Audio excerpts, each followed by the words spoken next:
Zdravo, tukaj je Valentin. Tokrat bom govoril o preizkušnjah, ki smo jih deležni v sedanjem času. Gre za velike pritiske na vsakega izmed nas v obliki pogojevanj, izsiljevanj in groženj.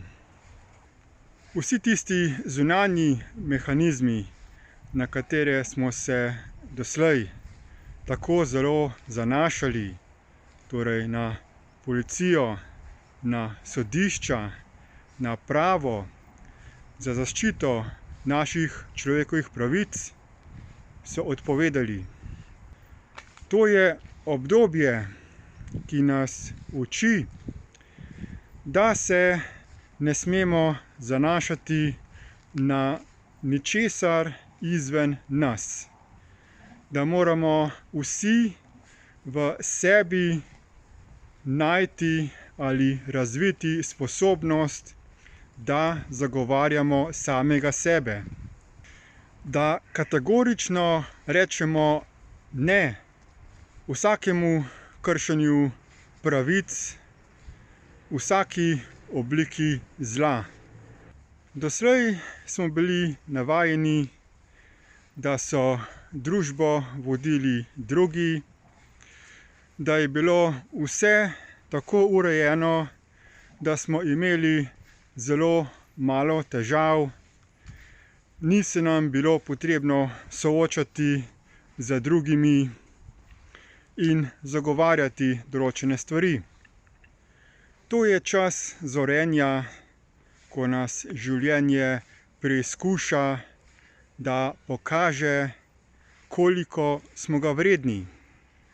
Ali smo pripravljeni prodati svojo dušo zaradi denarja, zaradi osebnih ugodnosti, zaradi poveličevanja samega sebe in poniževanja ter zatiranja drugih, ali smo dovolj zreli za to, da se postavimo v zagovor enakovrednosti in enakosti vseh oblik življenja.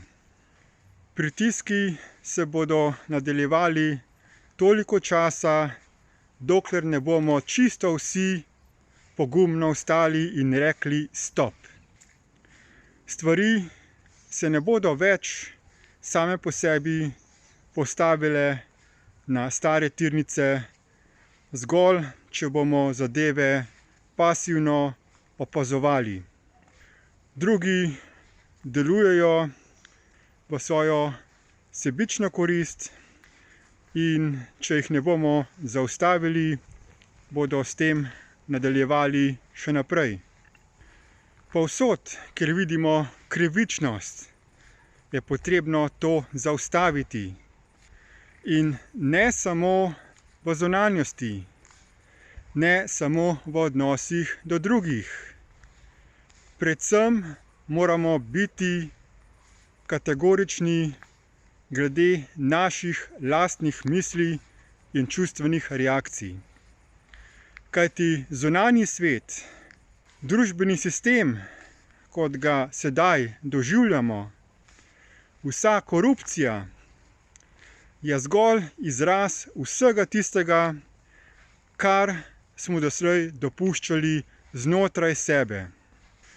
Vsa lastna sebičnost, vsa brezbrižnost, ves egoizem v zunanjosti je samo zrcalo naših notranjih lastnosti.